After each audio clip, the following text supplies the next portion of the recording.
thing I will say, since I moved to TAMU, I've cared a lot more about the southern sky than I did before, and that's you'll see why later.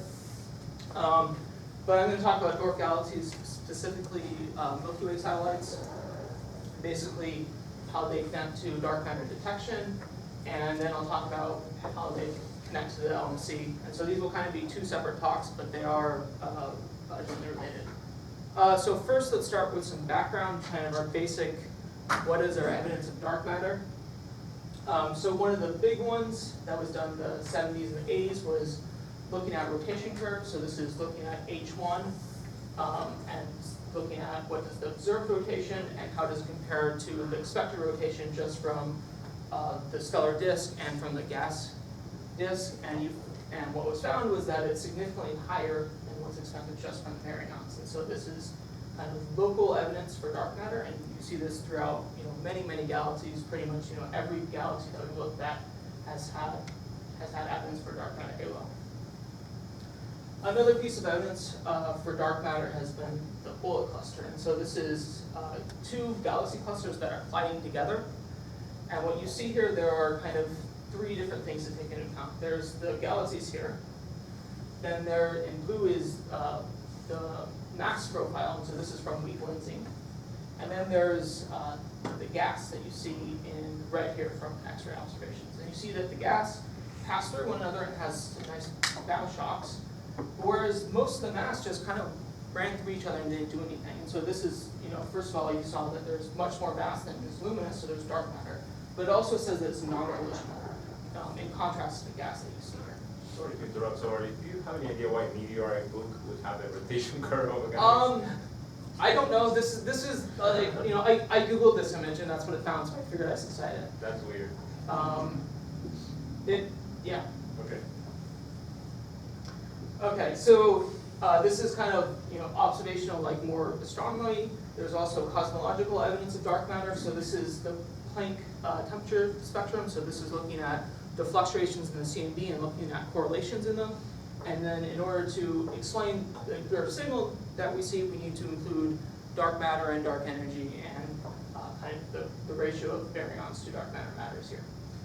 We could also look at large scales and how galaxies are clustered. So there are two parts here, one's in blue and one's in red. One is observations, one is an n-body simulation. You guys can't read this, but if you look at them, they look basically like the same thing.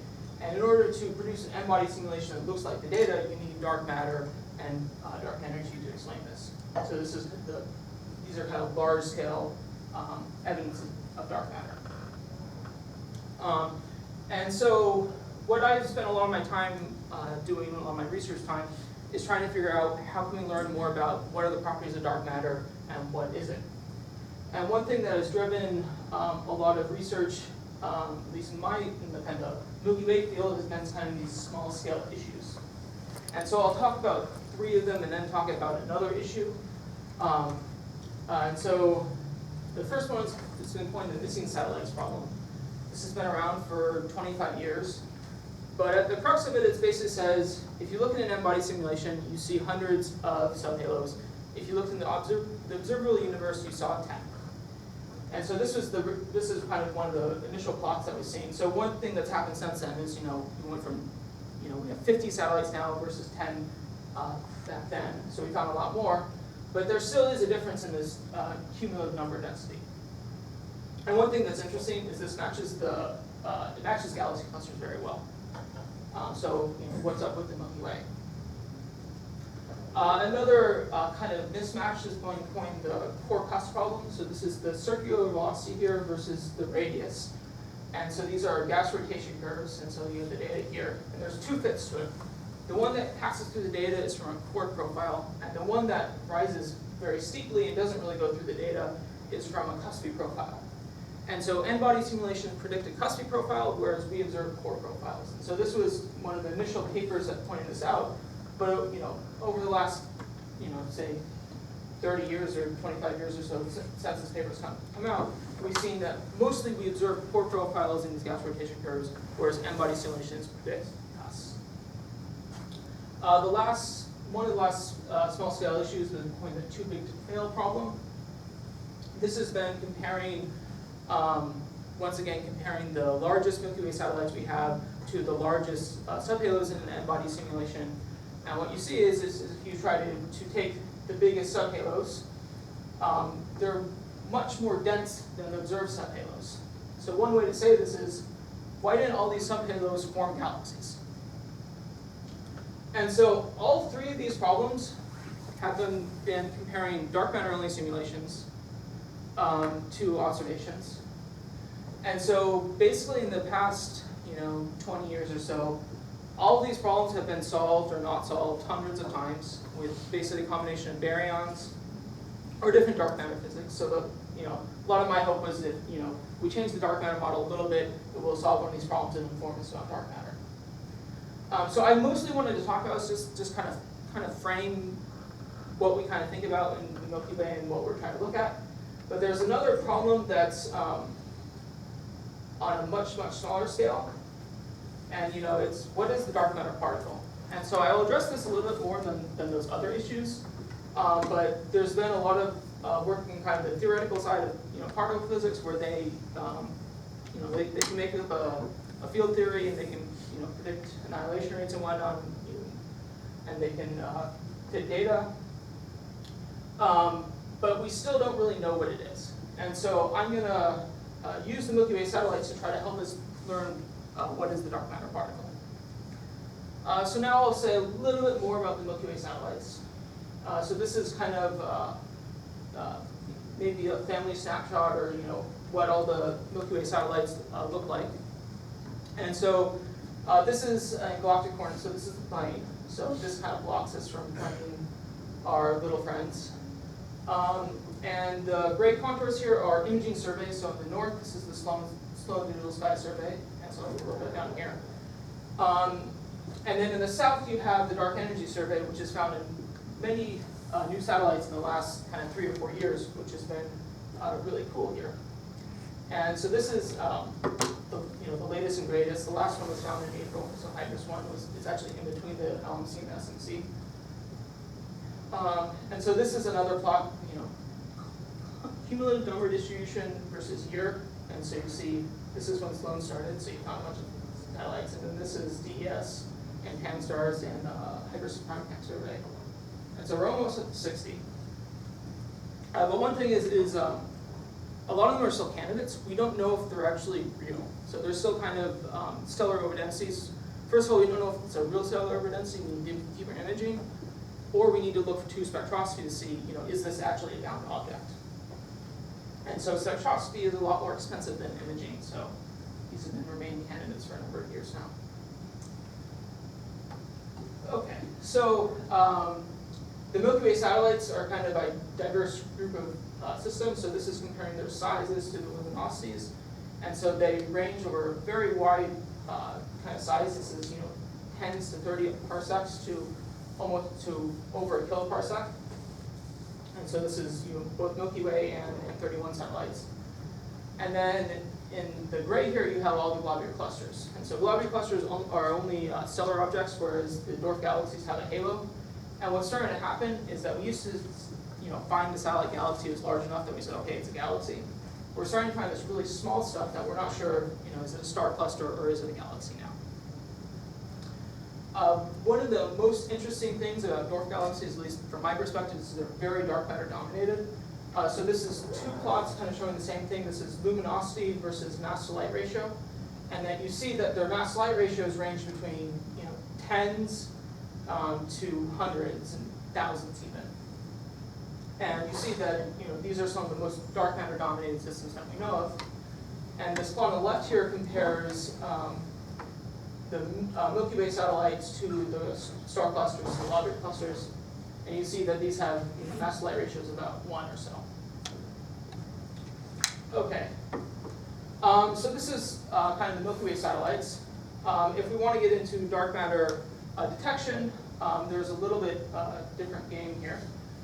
So to identify the particle nature of dark matter, there's a big program going on in more of the particle physics community, where there's kind of 3 complementary probes looking for dark matter. There's indirect detection, direct detection, and production via collider. And these are all looking at kind of the same thing, but in different views. So for indirect detection, we're looking at 2 dark matter particles annihilating, some new physics happens, we don't know what it is, and then 2 standard matter particles come out. And so this is what we're trying to observe. Whereas in direct detection, you have a bunch of standard matter particles, a dark matter particle comes in, bumps it a little bit, and then you see your standard model particle move when you didn't expect it. Whereas with the collider, you see 2 standard model particles basically annihilate and produce nothing because it goes to dark matter and your detector can't see that. But these are all different ways of looking at the same thing, and so I'm going to focus on indirect detection here. And so the reason I'm going to do this is partly because of the Milky Way satellites, and so they are great targets for indirect detection, and I'll show you why in a second. So this image down here is the gamma ray sky. If you had a WIMP-like particle, so this is GUV scale with a weak scale, and it annihilated gamma rays. And so this is what you'd see. You'd see a big point source in the middle, so this is the galactic center, and then you'd see point sources scattered around it, and so those are the Milky Way satellites. And so the hope is that we could observe a gamma ray signal from the satellite, from one of the Milky Way satellites. Another kind of cool thing is over the last 10 years, the Fermi Gamma Ray Telescope has been taking data. It's taking data of the entire sky. It's been doing this for 10 years. And so what's really cool is if you find a new satellite, you can immediately search for this signal. Unfortunately, it's a little harder in reality. So this is actual observed gamma ray sky. So it doesn't really look like that last picture that we saw.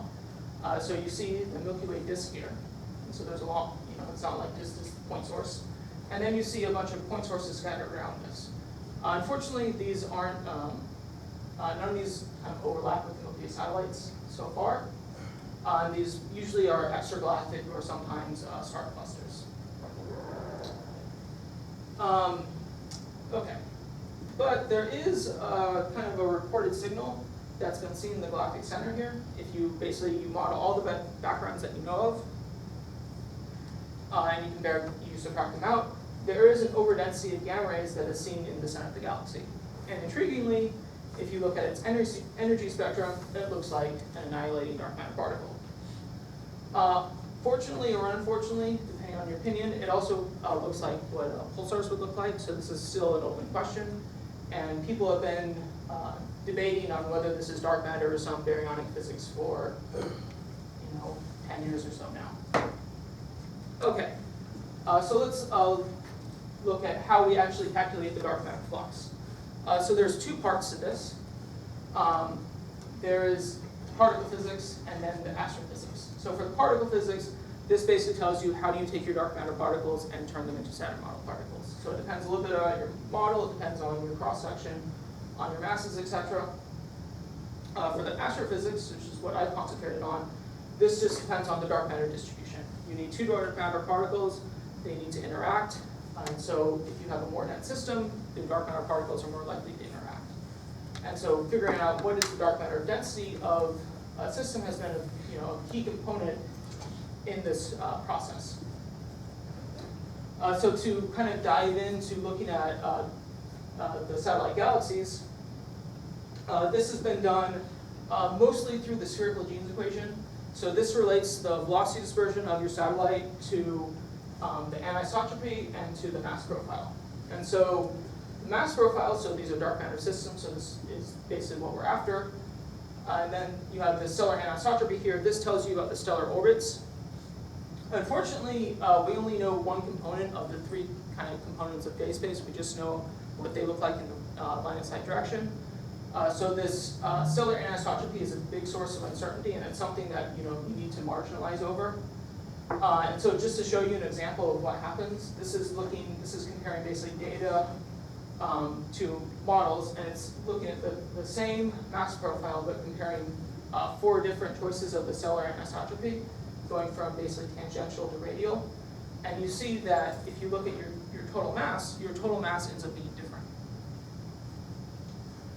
So this is just something to keep in the back of your mind here. So if you solve your spherical genes equations, basically you project them into the line of sight, and then you compare with observations. The observations here, just to show you an example of what the models and the data look like. You have velocity dispersion versus the radius. And so these are the 8 brightest satellites. And you see their bin profiles, and then you see the data here. And the data looks pretty well. Or the data fits the model pretty well. And you basically see what dark matter density profile is inferred from these models, and then you calculate this J factor here. Okay, so we can go ahead and calculate J factors. And so this is the J factor versus distance from the galactic center here. And this is for kind of a compilation of Milky Way satellites. So this is mostly kind of pre-DES satellites, so slow and then classical satellites. And you can see it varies greatly. Depends mostly on how massive the system is and how far away it is. And so this is just one example of a compilation. There's a couple other compilations, some from Fermilab. Louis and I did one earlier this year, and I'll talk more about this later. Okay, so the next ingredient is to actually look at some data. So these are kind of snapshots of some of the latest satellites to be discovered. So this is basically what Fermi hadn't looked at before this. So you see 10 DES satellites and then some other ones that have been found from pan-stars and whatnot. And mostly this just looks like background noise. Unfortunately, we don't see a signal. There's a little X at the center here where the object is. And then there's pluses over some other stuff. So these are kind of known Fermi point sources. So here we have the J factor, basically kind of an expected flux. Here we have what's the actual gamma ray emission that you observed. And you can basically turn this into limits based on what your actual model is. So this is comparing the dark matter mass cross section. So this is from the Fermilab one of their last collaboration papers, and showing so this dark line is their model, and basically everything above this is excluded. Basically, is you had a higher interaction rate, you see more dark matter annihilation, and you should have seen a signal. And then this blue line is just kind of comparing how much better they did versus their last analysis. So one other thing to note here. There's this dotted line here. This is the thermal relic. This has been kind of kind of the theoretical expectation, the number we've been pushing for kind of a weakly interacting particle. And we're really starting to push down there right now. In the lower right here, I have some other comparisons. So these circles here, these are models that fit the galactic center. So we're actually starting to rule these out with the Dwarf toroidals.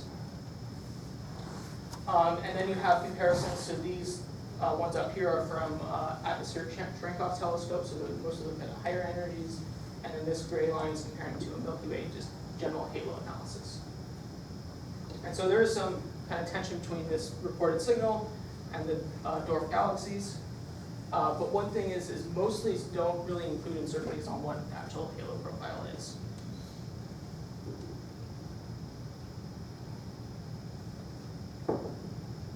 Okay, so this is 25 dwarfs. We have maybe 50 now. But we don't have spectroscopy for them all. So what are we doing to try to include these in our analysis? So the simplest thing that people have been trying to do is basically say the J factor is a flux. Should scale is 1 over distance squared. And so we can basically use the satellites that we have, that we know the flux of, to predict what should the satellites that we don't know the J factor at, what can we infer about their dark matter properties.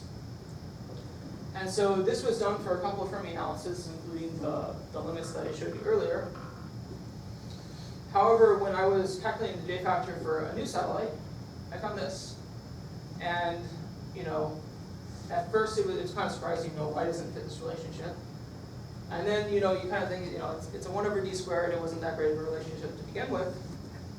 But then you compared it to this other new satellite right here, and these basically have the same velocity dispersion, which basically tells you about the mass profile. And so we were kind of wondering, why are these so different? And I'll tell you why a little bit later. But it led us to, or led me to basically go through and calculate the data factors for a large compilation of Milky Way satellites. So this is my compilation here. The different colors basically tells you how much you should actually trust the measurement. So you can see these green ones are upper limits, where the other ones had some problems with their dispersion. And so this is basically comparing your J factor versus observed properties of the satellite. So this is versus distance. So you have 1/d² relationship, that's good. This is versus velocity dispersion, versus the stellar size, and versus luminosity. So we have a great relationship over here, whereas over here it's kind of like, you can draw a line, but no one will believe you. One thing is I actually looked at some much further away satellites. So I looked at M31 and some overfilled satellites just to see, do they follow the scaling relationship? Do they follow this 1/d²? And they kind of fit it okay.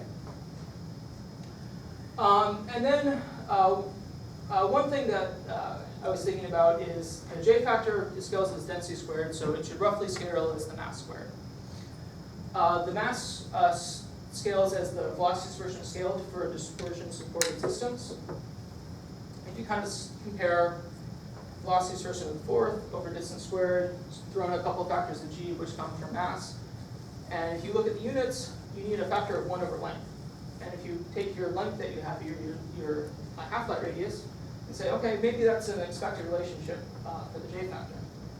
And so if you look at this model, so dispersion of the fourth over distance squared over half-light radius, you compare it to your measurements, you get a very tight scaling relationship. And so this is basically telling you that dispersion goes up, you have a more massive system. Distance goes further away, you'll see less flux. And if you have a smaller system, that basically means you're not packing as much dark matter in the same place. And so this factor of 1/r² actually explains the previous result that we found earlier with Prime 2. Why its J factor was so much less than this other one, is it was just a much more extended system. And so this kind of gives us a general expectations of where new satellites will sit. But one thing is if you calculate the velocity dispersion, you've measured stellar velocities. And so at some level, you might as well just actually do the actual measurement. This will give you a rough snapshot of where you should sit. But it's not hard to go through the actual analysis. So we tried to go one step further than this and try to say, is there anything we can say about systems that don't have stellar kinematics? Can we do better than this basically 1/d relationship? And so we tried to compare it to the stellar luminosity. So if you go back to this earlier plot, so this is luminosity versus mass to light ratio. And so as the system's less luminous, this is the wrong plot. There's a rough relationship between velocity dispersion and luminosity. It's very rough, it's very wide, but we figured, maybe we can use it instead of velocity dispersion. And we found that basically the scatter on this relationship is equivalent to this one, so it doesn't really work. So this is our attempt at, photo J factor. But maybe if we, improve the measurements of these very small systems, this will help us in the future. And so this is the Fermi kind of limits from their latest paper where they try to use this 1/distance relationship. So understanding, what is the J factor of these new satellites will help a lot in figuring out what is the nature of dark matter. So I'm going to change gears here, but before I move on, are there any questions about J factors, dark matter annihilation? So at this point, you've ruled out the thermal Relic cross-section for dark matter masses below 100 eV? Is that right? Yeah, about 100 GeV, sorry. 100 GeV. This is also channel dependent too. And so there are also models like, if you give this to a particle theorist, they can find their way around it. It's just a little harder. Okay. If not, I'm going to change gears, and I'm going to talk about the elephant in the room, or the elephant in the Milky Way. So where is it? It's right there. So this is the Gaia DR2 is flux of the Milky Way. So this is basically just luminosity. So the plane here, this is a large magnetic cloud, and this is a small magnetic cloud. So this is our elephant. So why do I say this? Basically, so at least in my mind, I didn't really think about the LMC at all until we started looking at the south. And the reason is that the LMC is bigger than we think it is. So the stellar mass of the Milky Way is about 5 times 10 to the 10, roughly, give or take a few. The LMC is, let's see, 1.5 times 10 to the 9. So it's a few percent of the Milky Way. But if you look in terms of halo mass, so this is doing an abundance matching calculation. The halo mass in LMC is about 1 times 10 to the 11. So Lucas is like checking every number I have, I think. The Milky Way is about 1 times 10 to the 12. We roughly verified that with many different kinematic measurements, and depending on what kinematic measurement you do, you get factor 2 up or down and whatnot. But the LMC is about 5 to 10% of the Milky Way. And so it's going to make a difference for any of the dynamics that you do in the south. So I'm going to emphasize that with an example here. But I'm going to look at the Takana 3 system. So Takana 3 is a Milky Way satellite that was found in DS Year 2 observations. And so you have a bright core here. So there's 2 interesting facts about it. One is it's actually near enough and luminous enough that with initial observations you can see down the main sequence. So you can see a clear main sequence, so that tells you that the object is real. The second fact is that you saw these linear features next to it, which could be tidal tails.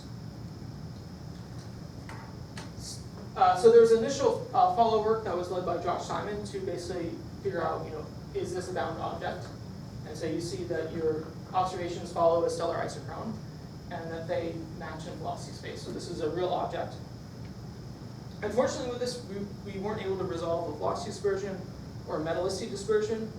Measuring one of those 2 things kind of tells you it's a satellite galaxy versus a star cluster. However, it is very metal poor, more metal poor than any globular cluster that we know of, and it's a little bit larger, but I wouldn't trust that kind of size measurement because of these linear features. So this is a follow-up of the core. We went ahead and did follow-up work of the tidal tails afterwards. So this is done with AAT, so it has a much bigger field of view. And what we found here is that there are stars in the tidal tails that are associated with Takana 3. So it has a similar metallicity to what we found before and a similar velocity. Okay. And so what can you do with that? So there's, in the stream modeling community, if you have a stream track and some compute the stellar orbit. And so Dennis Urkel went ahead and did that. And what he found, interestingly, is if you include the LMC, there's a very large difference that happens in the orbit of Takana 3. And so the top here you have, let's see, XY, XZ, and YZ projections of basically the orbit in black. And then in red here, have the observed stream, and then in this bottom panel you see the LMC coming in. And so this is telling me at the bottom here to show you a movie. Let me find my mouse. And so Milky Way on the left, LMC on the right. And what you see happens. Say it again. Is that when the LMC comes by, it turns the stream, gives a little tug, and it twists it.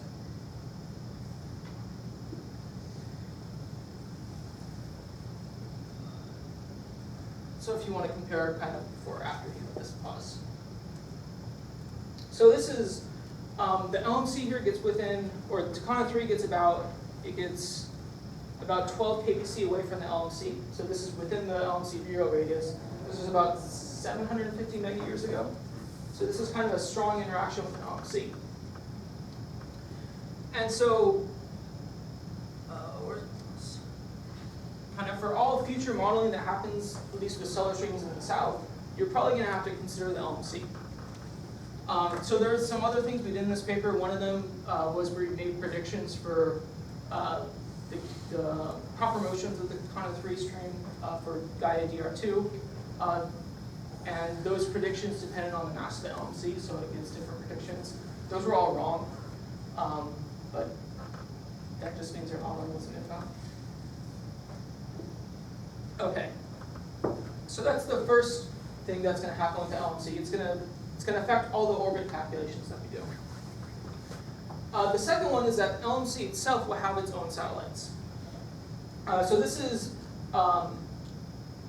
prediction work here. This is looking at a cosmological simulation, looking at an LMC-sized host, and looking at its subhalos, and then doing an abundance matching cluster unionization prescription to figure out how many satellites should it have and what is their luminosity. And these different lines here just show different prescriptions of doing that. Roughly, you'll have maybe 10 plus or minus a few satellites of its own.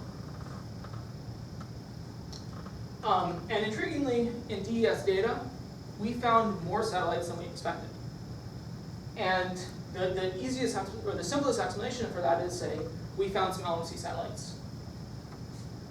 And so this is where before DES was in the south, no one considered this. Maybe it was in the back of their mind, but this is new. It's a little more complicated. So the LMC is merging into the Milky Way, so we can't just look around the LMC and say we can find satellites that way. You have to be a little clever. So this is an LMC infall model, basically taking an LMC-sized halo, putting some satellites around it, and throwing it into the Milky Way, and then seeing where do those satellites end up. And so this is looking at it in spatial position. So these contours show where are likely LMC satellites to lie based off their model. So you see the DES tank up here. These are, I think, this is just the year 1 satellites that were found. And so you have LMC and SMC here. Unfortunately, some of this will be behind the Milky Way disk, but there's still a lot of room to search for. And so this is doing comparisons of their velocity just in GSR versus distance from the LMC. And so when this paper was written, there were only 4 satellites that had line-of-sight velocities, but one of them, this was Polar GM1, had a velocity and position that looked like it has an LMC connection. And then these other ones were kind of maybe-ish. But in order to confirm if any of these are actually LMC satellites, you need to have a proper motion measurement of the satellite. And so you need full orbital information. And so, 6 months ago, that was very hard to do. 5 months ago, that became very easy. But before I talk about Gaia, I'm going to talk about one more LMC infall model. So the difference between this model and the last one is this was looking at a cosmological simulation, and they basically found, they looked at Milky Way hosts and then found the subhalo that looked most like the LMC, and basically tracked it as it fell into the Milky Way sized host and said, where did its what is its satellites and where did its debris end up? And so this color coding here is basically LMC debris, where did it end up? And then overlaid are the positions of all the Milky Way satellites. And these ones that are starred here are ones that they found to be very likely to be LMC satellites.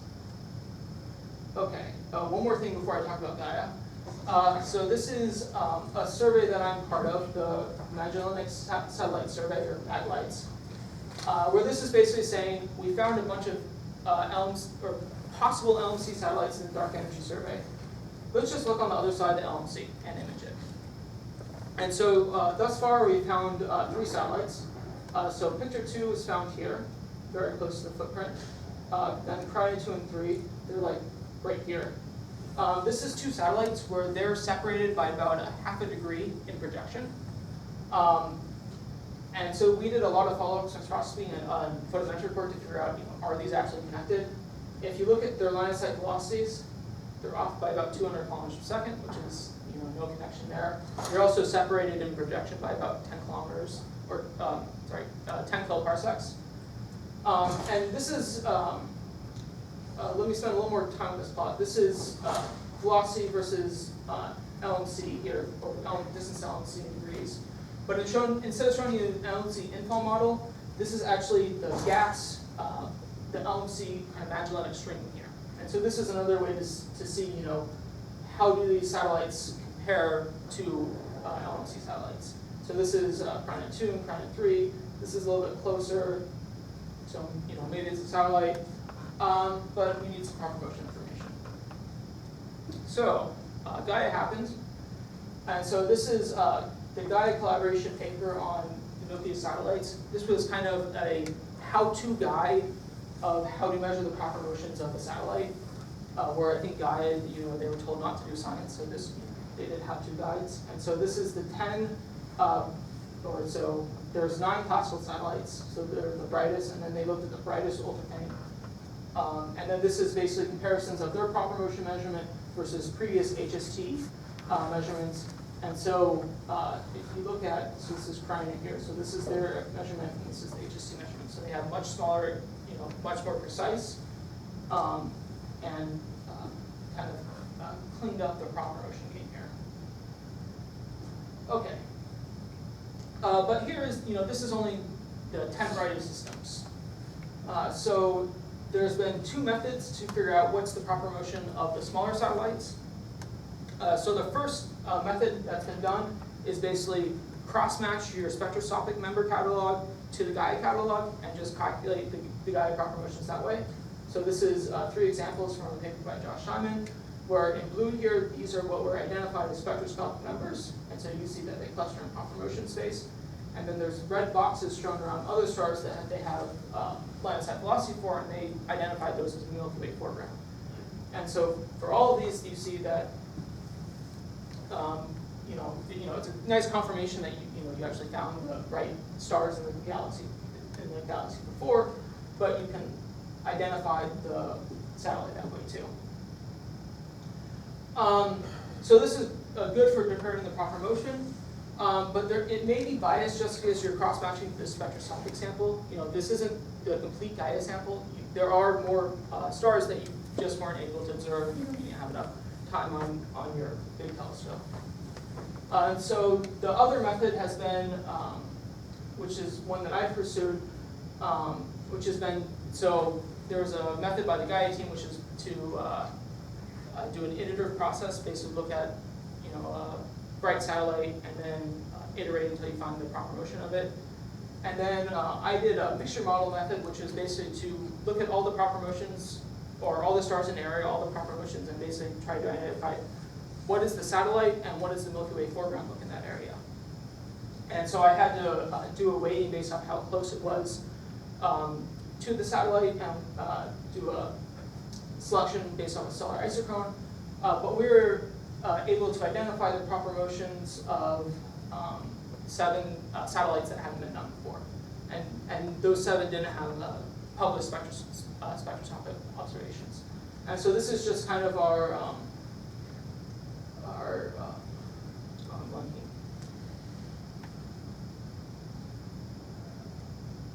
diagnostic plots, where we were saying, do the stars that we identified in our model, do they correspond to the satellite? And so you can see that spatially, so the circle here is the half-light ages of the satellite, so they agree. They cluster in proper motion space, that's good. And they also lie along the stellar isochrone. So this is Red 2. It has spectroscopy, so this served as a cross-check. We could recover the proper motion correctly. This is Phoenix 2 that we were able to find out. It's kind of messy. A lot of these stars are faint, but you can see that the ones here, these are a bunch of red giant branch stars here. And so, we successfully identified that this is proper motion in Phoenix 2. So this is another one, Takana 4. It was a little harder to identify, and this is mostly because it's very diffuse, and then there's a little overlap with the Milky Way foreground here. Okay, so the reason why we did this is to compare it to, do these look like LMC satellites? And so these were the 7 satellites that we were able to make a measurement for. So in cyan, I have our measurement, and then I think this is magenta or pink. In gray, you have the LMC infall models. And so one thing to note is these are supposed to be both predictions for where do LMC satellites lie, and they differ greatly. But we were able to find a couple satellites that look pretty close. So Colombo 1, Phoenix 2, and Eridanus 3 looked like they were pretty close to the LMC predictions. However, we actually need radial velocities here to confirm whether or not these are actual LMC satellites. And once you do that, you still have to do your full orbit modeling. So just to kind of compare it to somebody else's work, so this is work done by, I can't say this without saying that Nithia's work. So this is basically these contours are where likely Milky Way satellites lie. And so they looked at Hydrus 1, Horologium 1, Ret 2, and Prime 3. They found that these were likely to be LMC satellites based off their radial velocities and their proper motions. And then they have a few more that kind of overlap roughly with it. One thing to mention with this Hydra 2 satellite is that the LMC is on second infall, basically meaning it's gone to the LMC and gone to the Milky Way and passed around once. It's likely to be an LMC satellite, but if the LMC is only on first infall, it's not. But based off the proper motion and the orbit we know of LMC, the LMC is likely on first infall. And so these are kind of a summary of different studies.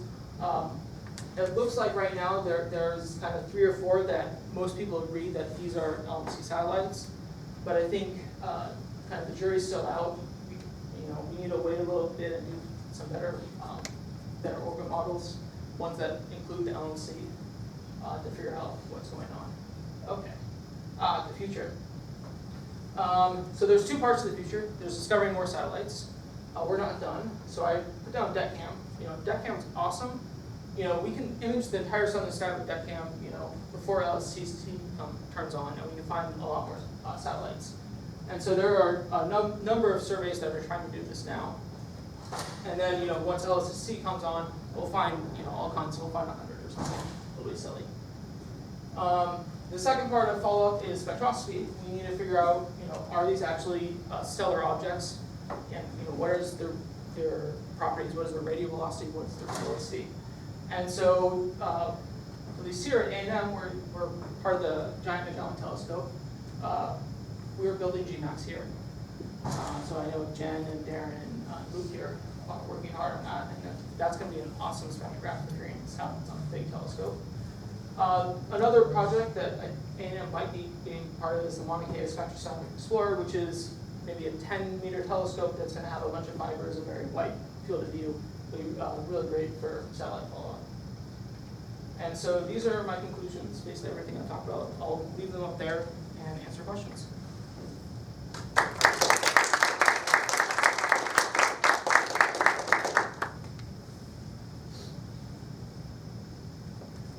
Do you have a sense of how much is the modeling for the LMC for the whole model? Are they going to converge at some point? Maybe they're. I think someone else should, you should have another independent party do it. But it's the cosmological model.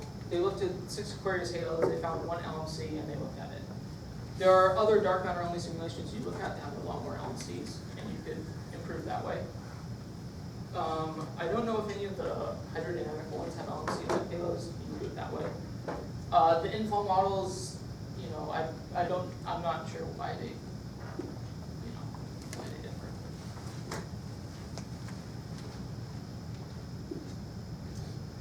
So let's go back to J factors. So you're getting them through certain little genes models. So, people have obviously tried to do this in short models like Carl and John. Can you actually get J factors that way? You just need the dark matter density profile.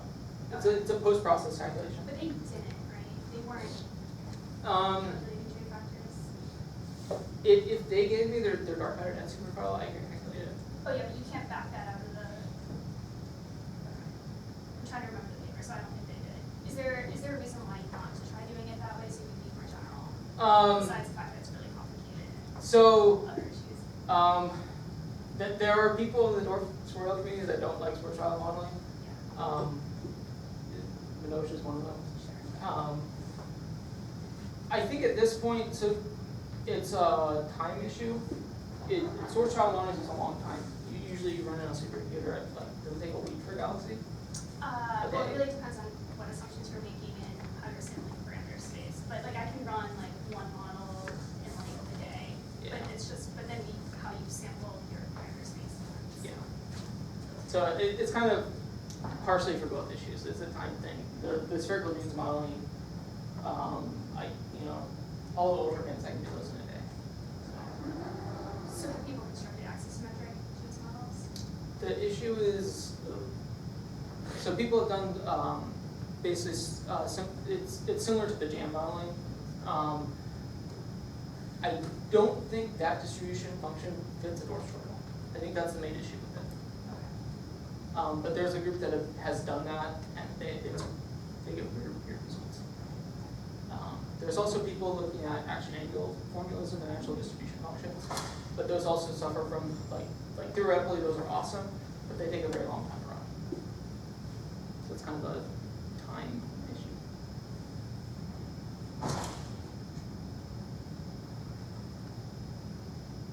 Any other questions?